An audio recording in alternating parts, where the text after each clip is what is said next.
just saw the Prime Minister speak at a hotel just north of downtown Toronto. That's where federal cabinet is huddling. The Prime Minister there responding to an announcement from federal Conservative leader Pierre Poilievre, who is pitching the idea of getting rid of the temporary foreign worker program for a number of reasons, many of which we're going to get into with our next guest. Michelle Rempel Garner is the immigration critic for the federal Conservative Party, and she's with us live now. Hi, Ms. Rempel Garner. Good to see you. Thank you for making the time.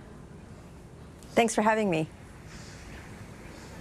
So when I listened to the leader of your party, Mr. Poilievre, today make the pitch for getting rid of this program, a lot of that was predicated on what is, factually a very, very high youth unemployment rate. My question to you is, how does your party know that TFWs are the cause of that high unemployment rate among this country's youth? How do you know that? Well, it's in Statistics Canada data. We've had major institutions like the C.D. Howe Institute talk about this. And it's also anecdotal. I mean, there are so many jobs that are now being offered to temporary foreign workers first, while we have stories all summer of, kids putting out hundreds of resumes and not getting a single call back. There's been a lot of discussions as well over the last several weeks about how the first job is disappearing as the economy sort of teeters on recessionary territory, and some of the changes with artificial intelligence. So this isn't a shocker. But it is a shock that the government is still persisting in allowing tens of thousands, hundreds of thousands of people to enter the country through this labor stream, and it needs to stop. So a couple of things that I want to take out of that. The first is on, again, like how you know for sure this is the cause. And I, did as much research as I could today to try and figure out, because I think anyone would look at the numbers, see how high the unemployment rate is for Canada's youth, and assume, given the rate of temporary foreign workers, that is probably a big part of it, but I can't find any evidence to support that. I know that it is a part, I know that there is correlation, but I can't see that it is the entire causation. And the reason I ask about the difference of that is because what you're advocating for is not like tampering down, much stricter regulation of the program, changes to the program. You want to get rid of it entirely. Wouldn't you have to know that this is the cause of the entirety of the problem to get rid of it? Okay, well, look at it this way. Why is a Mucho Burrito in Mark Carney's riding issuing a temporary foreign work job offer at $36 an hour when there's tens of thousands of unemployed youth in Ottawa? That's a fact, right? So there's a problem there. The Canadians' jobs should go to Canadians. And it's not, the youth job crisis is a big reason for the abolition of this program. It also, we know, it suppresses wages, right? It takes away opportunities from Canadians, but it's also been rife with abuse. I mean, the United Nations likened it to modern-day slavery. So the evidence is clear to anybody looking at it. This program needs to go for so many reasons. And it's about time that Canadians, government policy stands up for Canadian workers, especially young Canadians that can't find a job right now. And that's why this program needs to go. Yeah, certainly I wouldn't want to leave anyone with the impression that the program is running well or that, you cite the UN reports, for example. I've covered them for a lot of years, and their primary concern is the treatment of a lot of these individuals, that there's no path, for example, to permanent residency, that they're tied to a singular employer.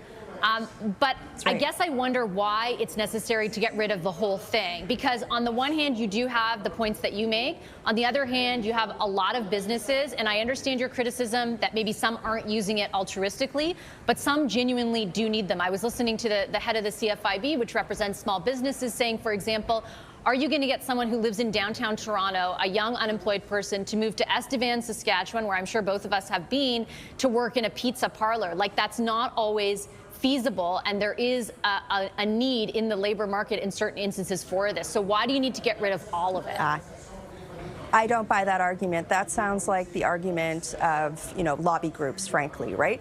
Some of these jobs are going at like $36, $37 an hour. These companies have been relying on them as a crutch. And if the program didn't exist, then the government and businesses would be focusing on labor mobility. The reality is this program has normalized a low-paid, temporary foreign underclass that, as you mentioned, is kind of indentured labor, right? They're often tied to one employer.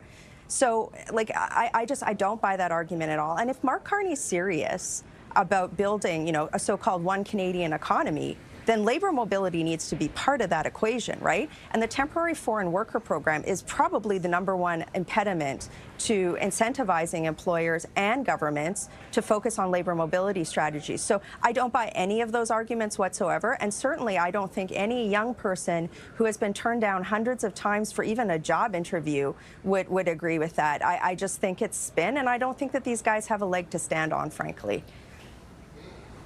So why is it spin now? But both you and I were around in the last few years of the former Prime Minister Stephen Harper's government. It was at the tail end of that government in 2015. I remember Pierre Poilievre, who was the minister overseeing employment, I think it was at the time, who was getting tons of questions. There was a big controversy at the time about the TFW program and how the Conservative government at that time was running it. There was, your government at the time conceded, yes, there are issues, but we can fix them. We can make some changes that address this, and therefore changing it, not abolishing it at the time, was seen as a solution. Why was that okay then and not now? Well, you're right. We absolutely put in major, significant reforms. And what was the first thing that the Liberals did upon forming government in 2015? They reversed all those changes. And they made it way easier for employers to use and abuse this program and its workers, #1. #2, arguably, the Liberals have driven the Canadian economy into, the toilet. Our productivity numbers are in the toilet. We have a youth jobs crisis. People can't afford houses, right, because of supply shortages, too many people coming into the country in a short period of time. And anybody who's walked into an emergency room recently has also realized that healthcare has not kept up with immigration numbers. So I would argue that the context is a lot different, but nonetheless, the Liberals made a choice to, just juice the problems with the program. And it's got to go now. It's got to stop. We have a youth jobs crisis, and Canadian jobs have to go to Canadian workers, and the government has to start standing up and betting on our kids in this country, not allowing Tim Hortons to keep hiring people in urban areas for jobs that could go to students. Are you sure, though, final question to you, though, if that program were to be abolished, that the things you say it's causing would be rectified? Because even when you mention issues with housing or issues with hospitals, the pace of immigration has been, on one side, on the temporary side, but also on the more permanent side. On the temporary side, the bulk of that side is made up of international students, through which there have been some policy changes. It wasn't temporary foreign workers. Like, if you remove temporary foreign workers from this country, are all of those services all of a sudden going to be better for Canadians? Are Canadians going to get all the jobs? Like, how can you be sure of that? Across the political spectrum, and if you talk to anybody in this country, it is very obvious that the Liberals have set immigration levels too high. They have let too many people into the country in too short a period of time for housing, jobs, and health care to keep up. That's just a fact. I've been working all summer with my colleagues on a series of reforms that we are going to be recommending to the government over the coming weeks on immigration. This is just the first of them. The system is seriously broken. It doesn't help Canadians. It abuses people that come to this country to work. We don't blame them. We blame the Liberal government. And it has to change. I mean, the proof is in the pudding, right? People can't access health care, they can't get jobs, and they can't get housing right now. So the brakes have to be pumped, and this program is like a no-brainer to end. It suppresses wages, it takes away first opportunities from our young Canadians, and it abuses workers. So it's got to go, and that's why we started with this one today.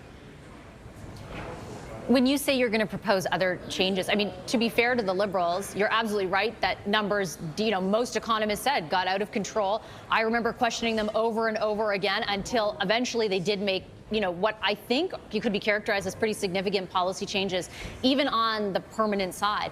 How much further would you reduce immigration, and what's your solution for the labor shortage, for example, as a result? Well, first of all, I'm just going to push back on that last statement. We have one of the most profound youth unemployment crises that this country has ever seen. So the first question for the government has to be, how are we going to match unemployed Canadian youth with jobs, particularly with the economy being, in the poor state that it is. So, I'm going to push back on that for a second. And then, yes, there's other reforms that need to happen. But, the immigration minister, the Liberal immigration minister, has been MIA this summer. She's not here talking to you about major reforms. And frankly, the levels that the Liberals have set, they're still at record highs. They're way too high.